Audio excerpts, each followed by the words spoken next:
Carleton. I'm one of the many contract instructors who teaches in 3 departments at 2 universities just to get by. I am one of those who's being kept down, among many in this room, so that we will be disciplined and properly discipline our students. Yeah.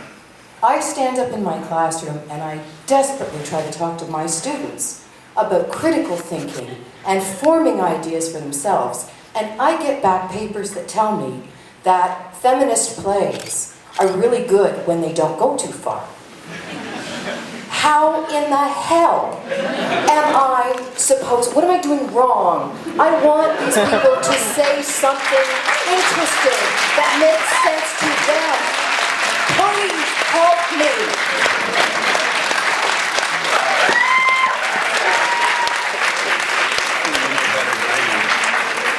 You get that? I mean, it's true.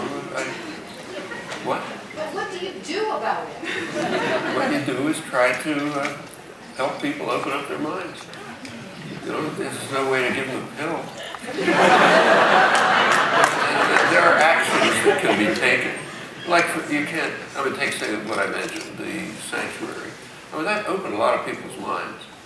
But regular reading and instruction does the same things. One of my daughters teaches in a state college, and you know, she tells me things like this all the time. The students, first of all, most of the students have a pretty low aspiration level.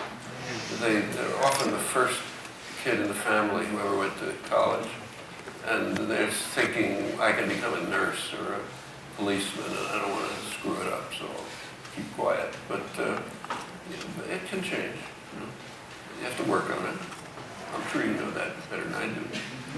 And it can be frustrating. You know? I mean, like, I'm saying my own students at MIT. You know, if you push a button and you ask for their political opinions, I'd like their political opinions. But they don't lift a finger about anything. They're just not interested. Okay? I mean, I don't talk to them about these things in my classes, but I do teach my own classes. I used to, on spare time. When there were hundreds of students, a lot of community people, many of them went on to do very good work. In fact, one of the courses that a friend of mine and I taught was mostly concerned with activism. Half the course was just discussion of general issues. The other half was bringing in local people who were doing something in the community, a whole range of different things, and having them talk to the students. That's students and community, they're all mixed. And a lot of it was exciting for them. Some of them got involved. Okay, those are things that can be done. My daughter, for example, I think it's probably even more passive than what you're describing, because that's a state college. She had a bunch of students who she took down on their own time to, one of the things she teaches about is immigration.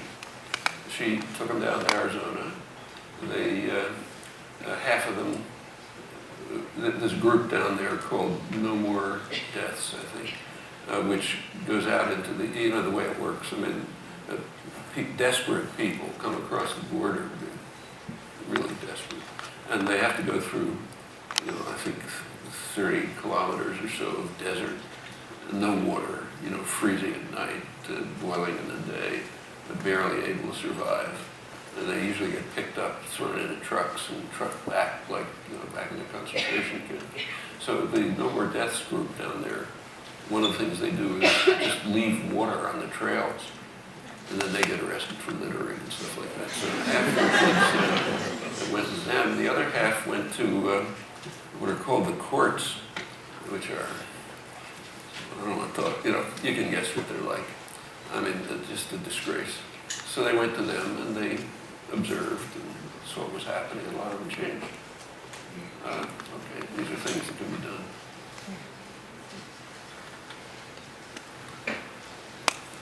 My daughter just went to West Point and gave talks about, they wanted her to talk about Cuba. And they were pretty interested. And they were interested in thinking of sending delegations. It's West Point. I mean, I've talked there too. You'd be surprised. I talked to the whole cadet corps on just war. And they said the kind of things I would say here. and they were interested. Wherever you go, you find people thinking, interested. Not everybody, but I mean, there's no real answer. There's just a lot of different things you can do. Mainly just encourage people to think. Look at all sides of things. Don't just regurgitate what you read in the textbook or the newspaper. But take a look at the background. Look at other things. Look at documentaries. Read novels. I mean, there's all kinds of things that can be done. Just to stay on the same topic, I found that the professors who do in the end tell me, oh, I want to know what you think, write your paper, opinionated paper on what you think and what your opinion is, but this is my opinion. And whenever I end up writing opinions that counteract whatever they tell me, I always, get a comment back saying to me that I'm not a professor. I didn't do as much research as they did. I wouldn't know as much as they did. So I'm not allowed. I'm not allowed to have an opinion. And to me, that was what kind of in the end made me hate university more than anything. I mean, I went to college too. In college, I can back up anything I wanted with articles, whatever, and then they were always, they just kind of accepted it and then they'd tell me their opinions, but they wouldn't kind of put me down and tell me I'm not allowed to have an opinion. So This is in college or in high school? In college it was great. No, in college... This is high school? No, college. In college?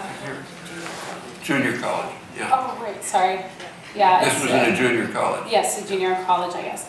But yeah, university is like where you get the degree, I guess.